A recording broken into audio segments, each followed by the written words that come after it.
Let us explore the real benefits of not forcing meditation and instead letting it flow.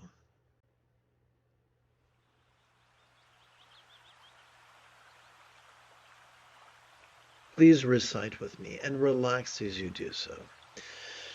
The Nobel laureate, Albert Einstein, is said to have quipped, "Any intelligent fool can make things bigger, more complex, and more violent. However, it takes a touch of genius and a lot of courage to move in the opposite direction." In a vast, ocean-like throng of rigid, fearful, superstitious, controlling, elitist, cryptic, competitive, and cruel fools, there are many who insist that enlightenment is attainable only for the special few, who live in a special place, in a special time, with special companions, and have received special teachings from a special teacher, because they're so damn special and we're not. But that is not what the Buddha taught. Real or archetypical, he taught that enlightenment was as simple as mastering the Eightfold Path, and that could be done in as little as 7 days. How egalitarian is that? The key to this, right view that empowers letting go, 4 points of right love, and the effortless effort of having our choices, utterances, and deeds flow from love's centered spontaneity, is simply mindfulness and meditation. For when practiced enthusiastically, sustainably, and effectively, mindfulness and meditation are the spiritual equivalent of a Swiss Army knife. In the golden age of proto-Buddhism, before the folly of institutionalism set in like black mold infesting a cabin in the woods, the only teachings were the Four Noble Truths and the Eightfold Path, which contained the essence of all morality, which is loving kindness, or metta. Remember, actively striving to focus upon or analyze loving kindness could produce nothing more than a mere analog, pale and flaccid and worthless and weak. For the highest love is the effortless byproduct of mindfulness and meditation, spontaneous and uncontrived.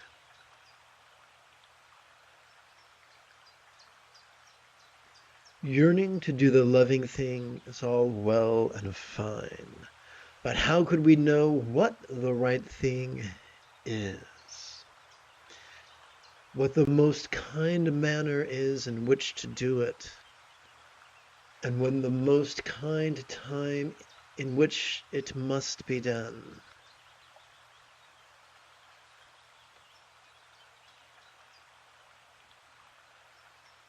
Centered spontaneity.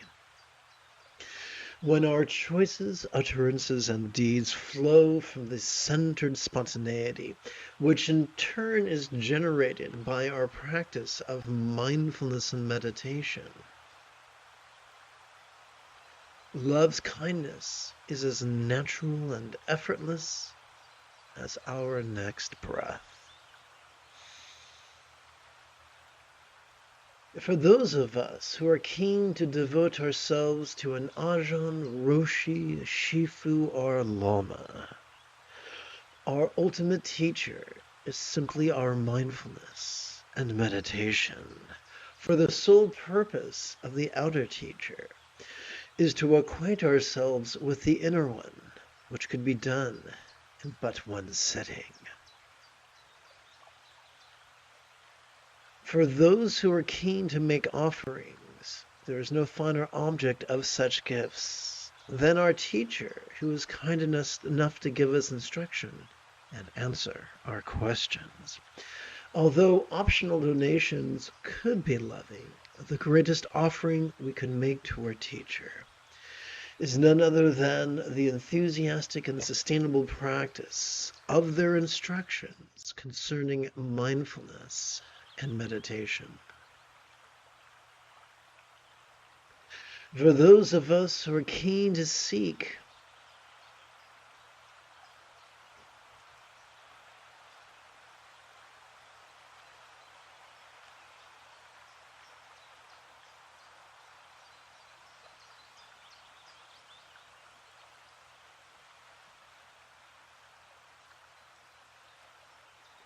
For those of us who enthusiastically seek protection,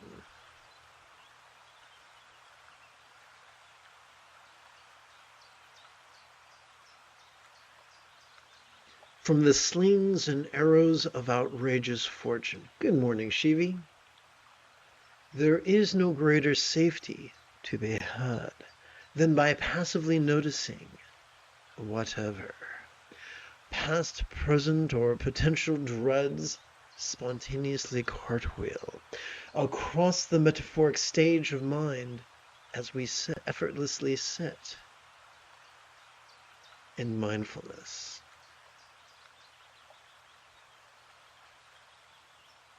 And then viscerally relax in harmony with meditation's next exhalation.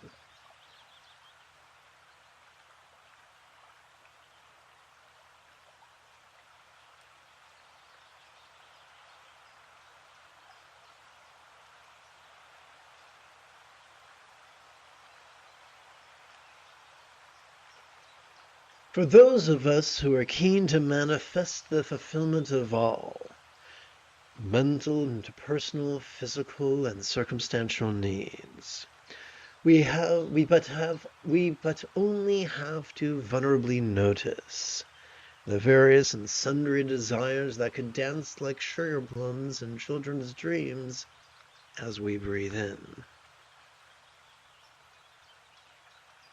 and meditatively relax and release as we breathe out. Recent centuries have seen a rise in the popularity of training in the 3 marks of reality, or tilakkhana.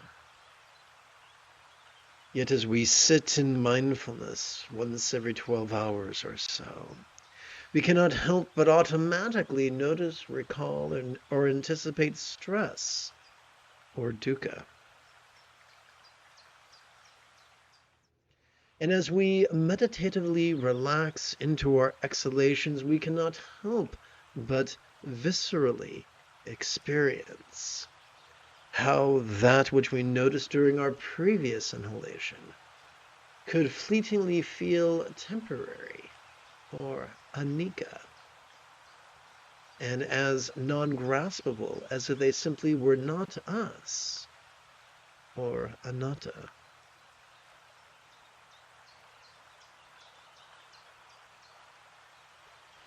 Even the tyranny of the 5 mental poisons. Let's try this again. Even the tyranny the 5 mental poisons exert over our... Let's see, try this again.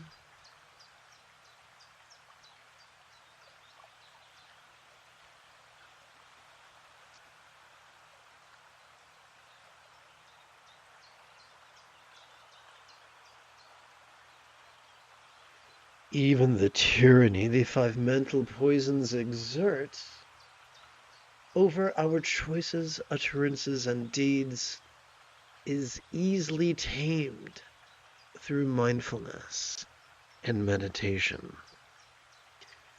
First, as we meditatively relax into our exhalation, whatever dread we vulnerably noticed during our previous inhalation could feel as non-graspable as mirror-like wisdom.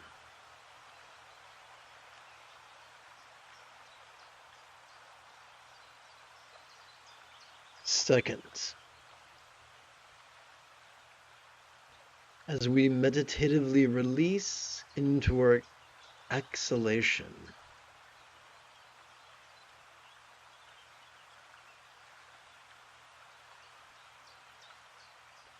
whatever desire we passively noticed during our previous inhalation could feel as empty as discerning wisdom.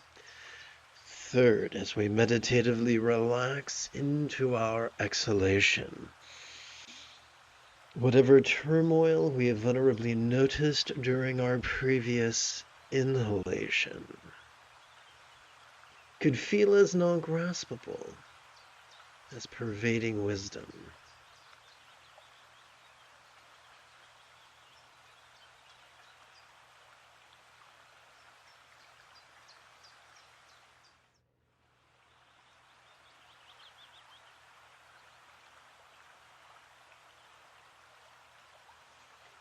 Fourth, as we meditatively release into our exhalation, whatever jealousy we randomly noticed during our previous inhalation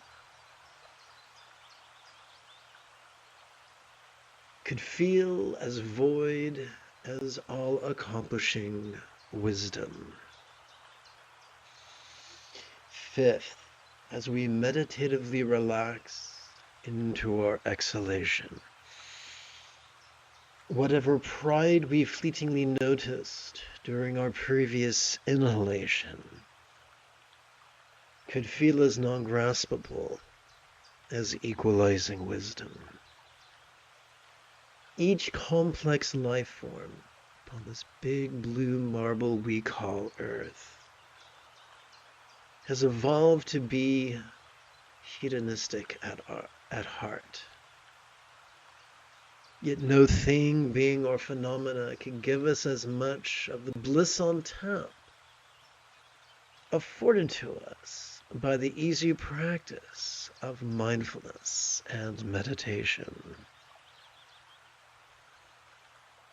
Come, let us walk in the Buddha's footsteps.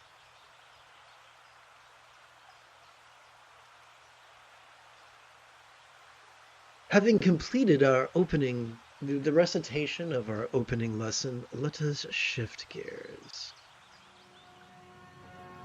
It is Yoda Monday morning. Come, let us meditate like a Jedi. After approximately 30 seconds of housekeeping. This is Lama Jigme Gyatso of the Buddha Joy Meditation School. For more than 30 years, I harnessed my autistic special interests and my ADHD hyperfixation to spend about 8 hours a day, almost every day, studying, practicing, mastering, and reverse engineering the teachings and techniques of each school of meditation so that I could become your nerdy, neurodivergent guide to nirvana. Welcome, my friends, to Meditate Like a Jedi, which is made possible due to the generosity of viewers just like you.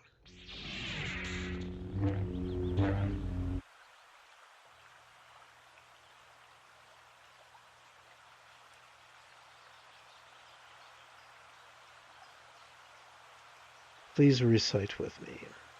Whatever comes, may all beings let it come. Whatever stays, may all beings let it stay.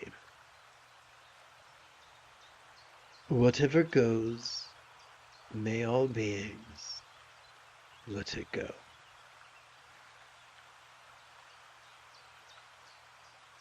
Let us practice the essence of mindfulness by silently and mentally reciting noticing during each inhalation.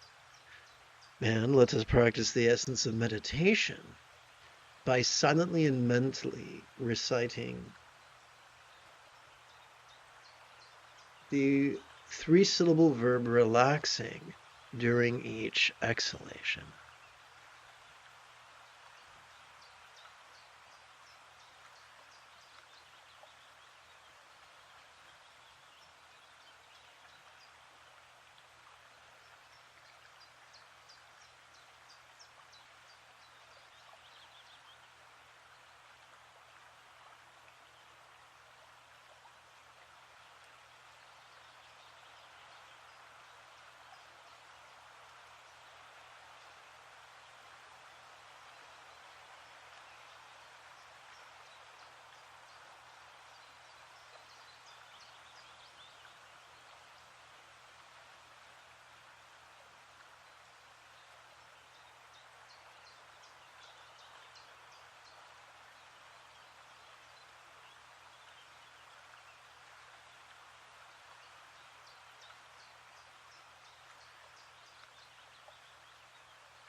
Welcome to the vast expanse of the diamond-like mind composed by Prahe Vajra, translated from the Tibetan by Namkai Norbu,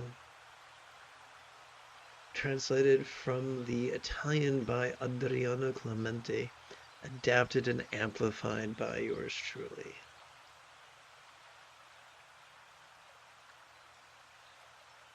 Please, together, let's physically relax while reciting.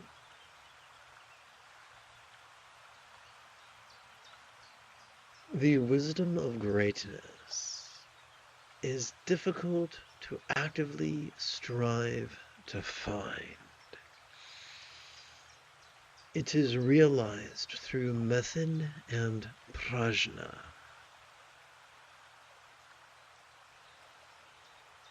Though it could be said to depend on something else, real bliss originates from oneself.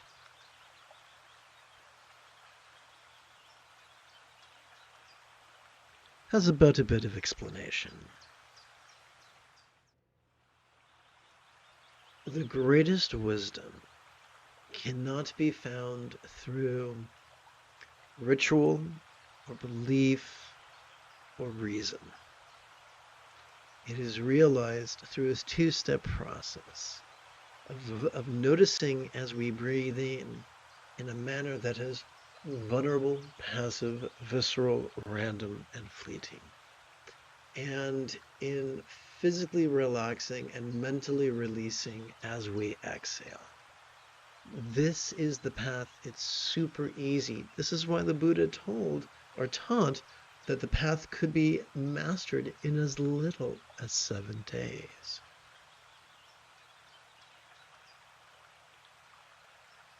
Though it could be said to depend on something else,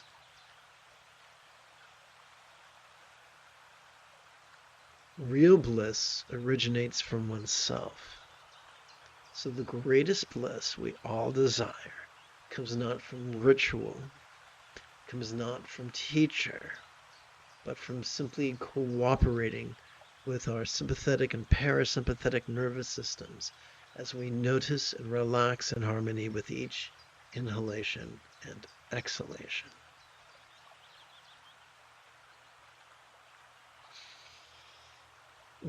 Together. The wisdom of greatness is difficult to actively strive to find. It is realized through method and prajna. Though it could be said to depend on something else, real bliss originates from oneself.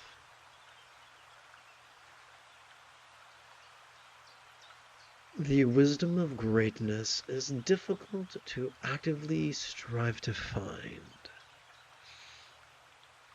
It is realized through method and prajna.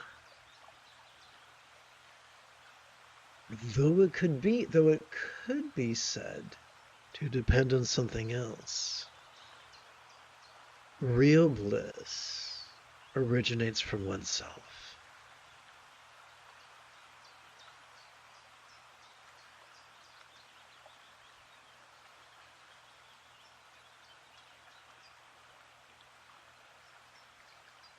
So I just had a terrible thought. I'm going to double check to make sure this is in accord with the root text. Please bear with me.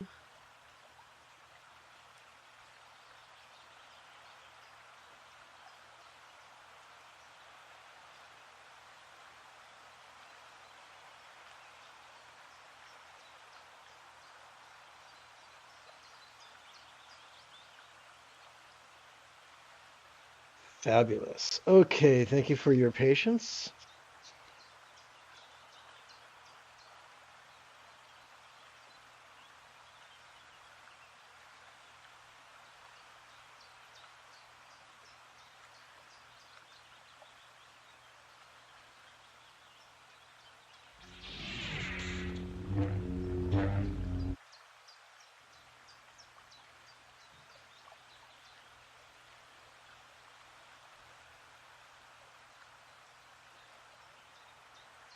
During our inhalation, let us vulnerably, passively, viscerally, randomly, and fleetingly notice mind's antics, and during each exhalation, let us physically relax into mind's non-graspable nature.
I'm going to compare this to the root text real quick.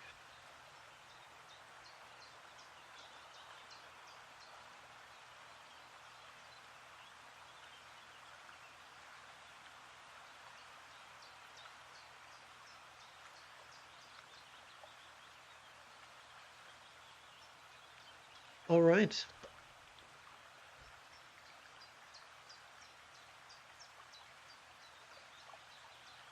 Together, let us relaxingly recite. The great miracle is not difficult. One moment.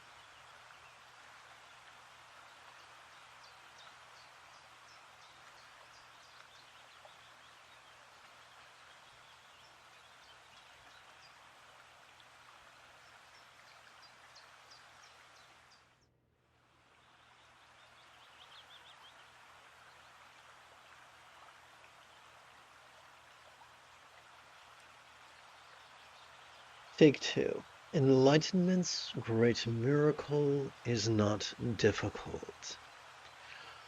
All qualities and capabilities immediately arise from within oneself. Through subtle understanding of the authentic condition. So this is a theme repeated often in this treatise. The authentic condition is this.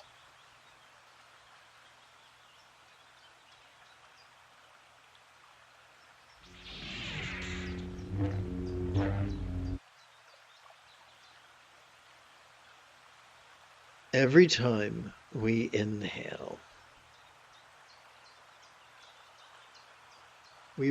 our sympathetic nervous system, ensconced within the middle third of our spinal cord, has evolved to vulnerably, passively, viscerally, randomly, and fleetingly notice all manner of things, including our perceptions of scent, flavor, sensation, sound, and sight,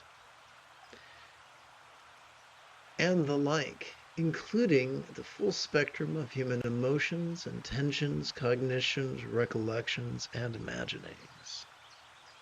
This is the authentic condition. Every time we exhale, our parasympathetic nervous system, divided between the lower third and the upper third of our spinal cord, is wired for both physical relaxation as well as mental release.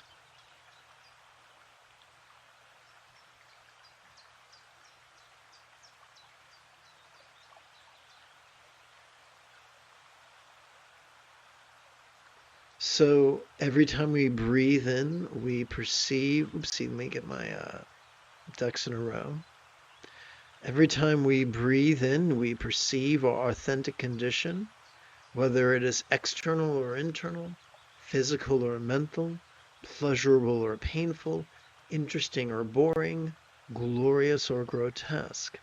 And every time we relax into our exhalation, we experience the visceral realization of the wisdom of non-graspability.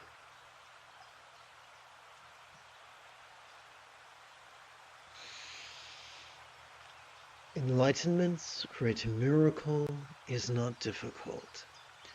All qualities and capabilities immediately arise from within oneself through a subtle understanding of the authentic condition. So let's talk about qualities and capabilities.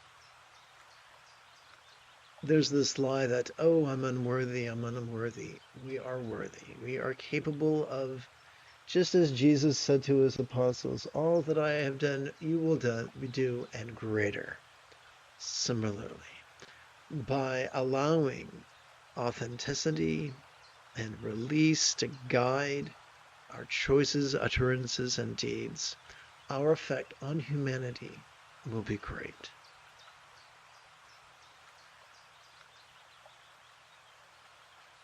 Enlightenment's great miracle is not difficult. All qualities and capabilities immediately arise from within oneself through subtle understanding of the authentic condition.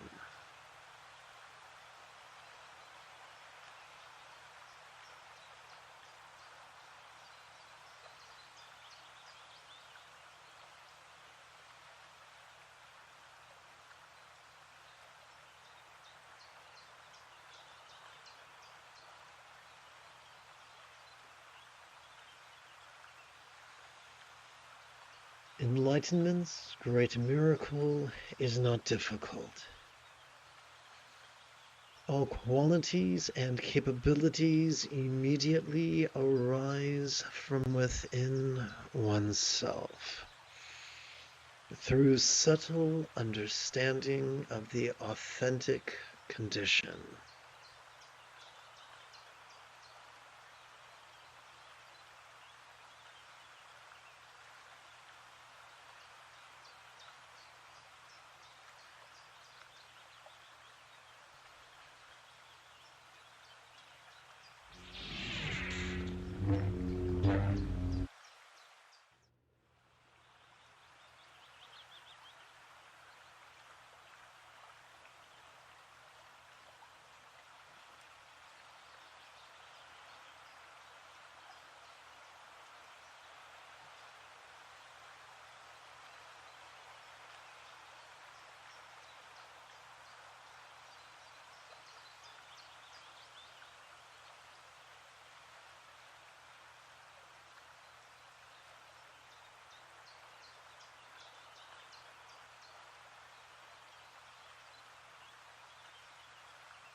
Good morning.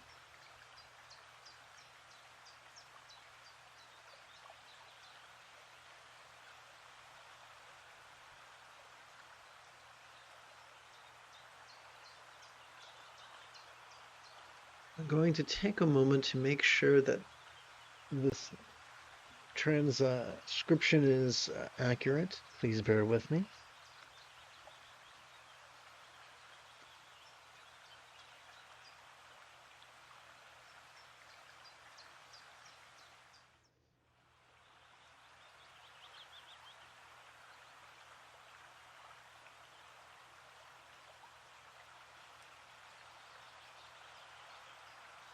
Fabulous. Thank you for your patience.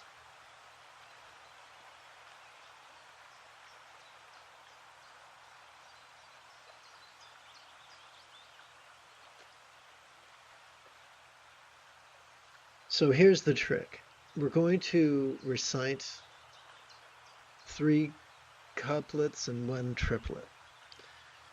As we do so, we're going to physically relax as best we can.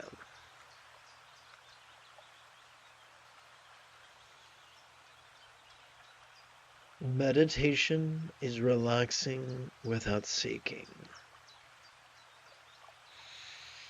In the Dharmata that does not appear visibly. If one actively searches either for the Dharmata or for something in it, the natural condition will never manifest. So let's explore what that means.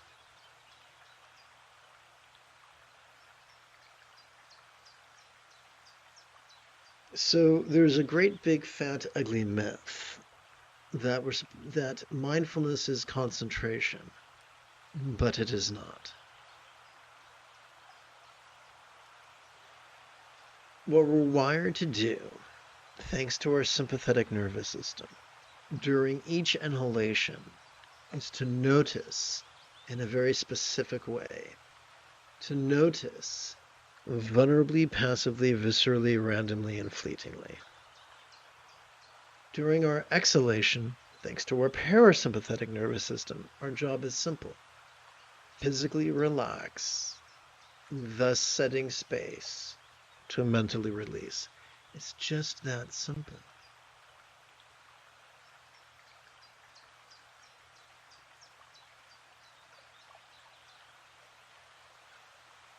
Meditation together. Meditation is relaxing without seeking.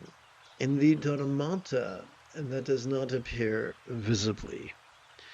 Dharmata is a synonym for Dharmakaya, which is a metaphor for the mastery of awareness and release.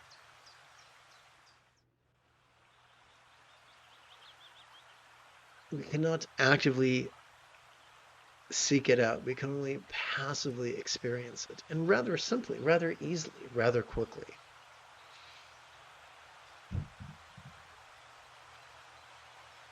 If one actively searches either for the Dharmata or for something in it,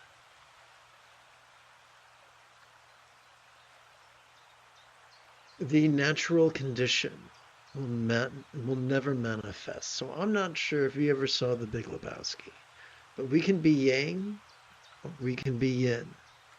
We can be like the Big Lebowski or we can be like the dude. Be like the dude is the message of the film. Be like the dude is the message of the 81 chapters of the Tao Te Ching. Be like the dude is the message of the author Prahe Vajra.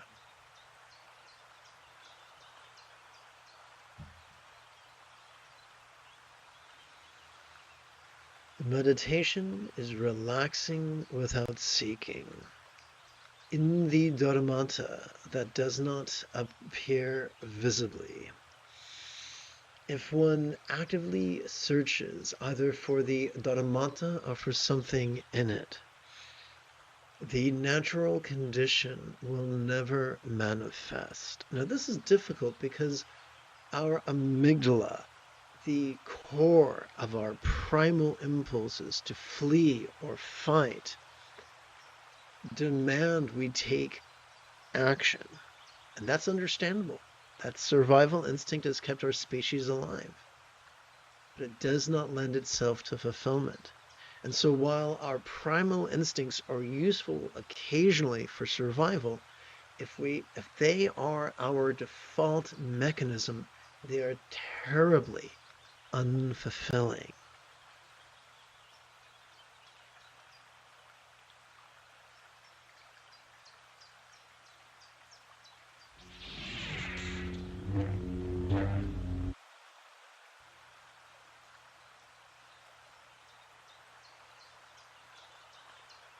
So let us practice the essence of mindfulness by silently and mentally reciting the verb noticing during each inhalation. And let us practice the essence of meditation by silently and mentally reciting the verb relaxing during each exhalation.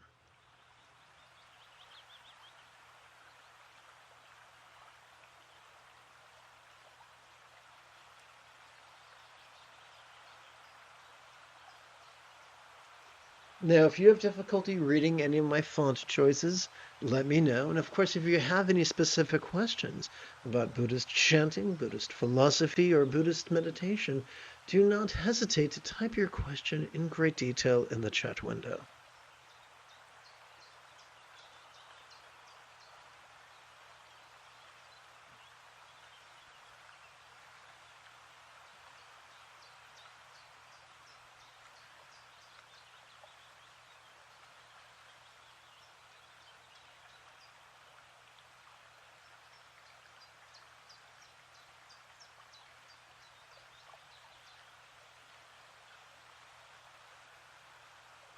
What we learn from other authors and other teachers can either be a stepping stool that helps us to advance forward on the path and continue our education, or a prison cell that prevents progress and promotes stagnation.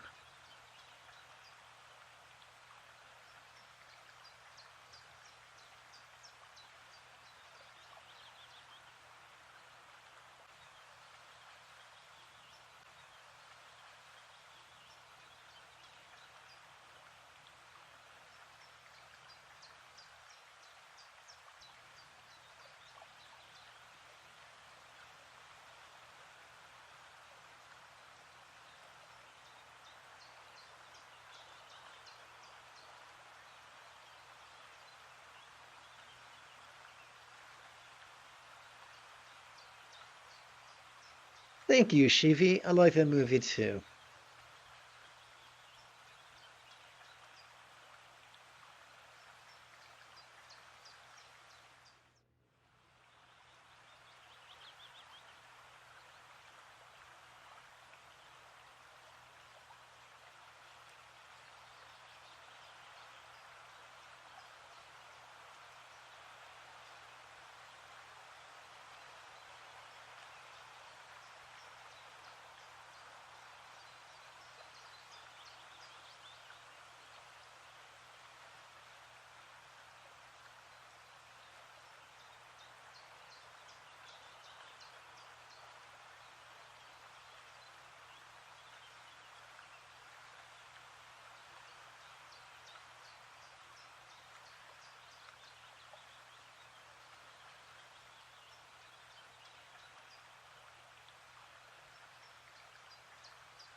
Well, that was weird.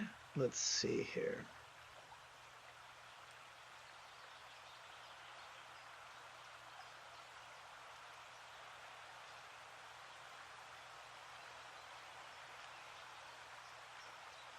And quick like a bunny, and going to check the faithfulness of the transcription.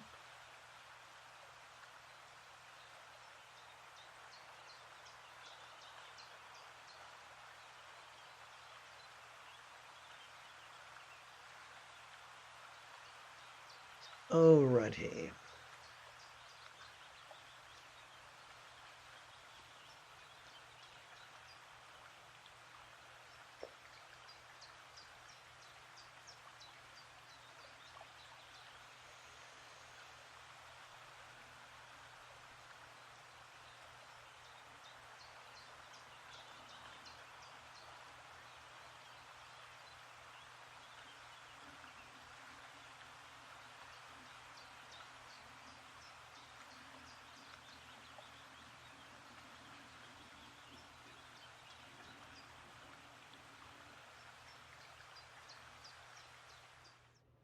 This supremely secret reality cannot be heard through the sense of hearing. So, by the phrase supremely secret reality does not mean that it's not literal, it's figurative. So, the great South Indian Buddhist philosopher Nagarjuna said there were two truths, the conventional and the ultimate. As we breathe in and notice vulnerably, passively, viscerally, randomly, and fleetingly, we see the conventional. As we relax in harmony with our exhalation, we set space not only to physically relax, but to mentally release. That's the ultimate reality. And so it's not something to be understood intellectually. It's not something to be believed. It's something to be experienced as we relax into each exhalation. And because all of us breathe and all of us are wired to do it, the Buddha taught that full enlightenment was fairly easy and could be accomplished in as little as 7 days. So by the phrase cannot be heard through the sense of hearing means that it's not a teacher can't explain it to you. You have to do the exercise yourself. Let's continue. Likewise, it cannot be expressed by the tongue, not even in the slightest. The good news is that since it is not dependent on faith or an intellectualism, that merely upon the play of our autonomic nervous system, it is easily mastered.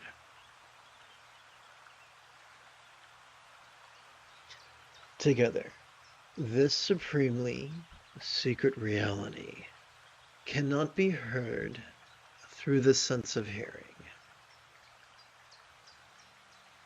Likewise, it cannot be expressed by the tongue, not even in the slightest.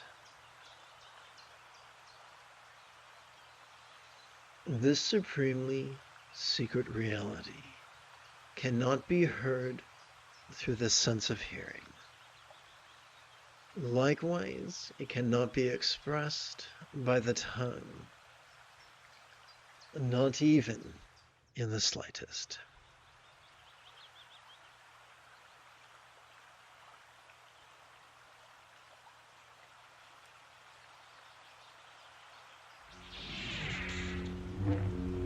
We come to the final meditation of this morning's live stream. I have to say it just so, or it sounds foreboding, and I don't want to scare anybody. So the essence of mindfulness, as I've previously mentioned, is to vulnerably, passively, viscerally, randomly, fleetingly notice during each inhalation. It can therefore be helpful to silently and mentally recite the verb noticing during each exhalation. Similarly, the key to meditation is to physically relax as best we can during each exhalation. Therefore, it could be helpful to silently and mentally recite the three-syllable verb relaxing once again during each exhalation.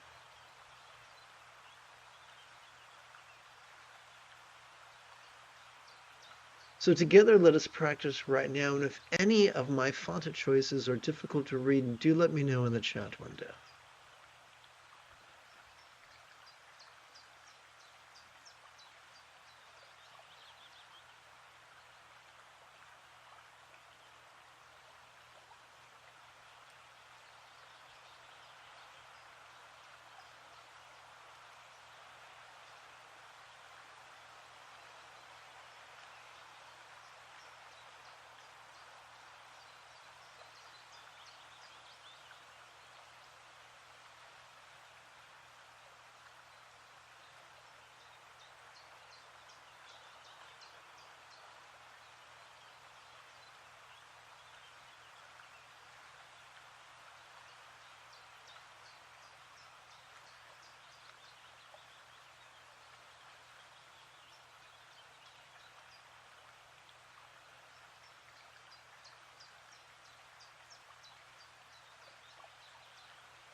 You have taken your first step into a much larger world.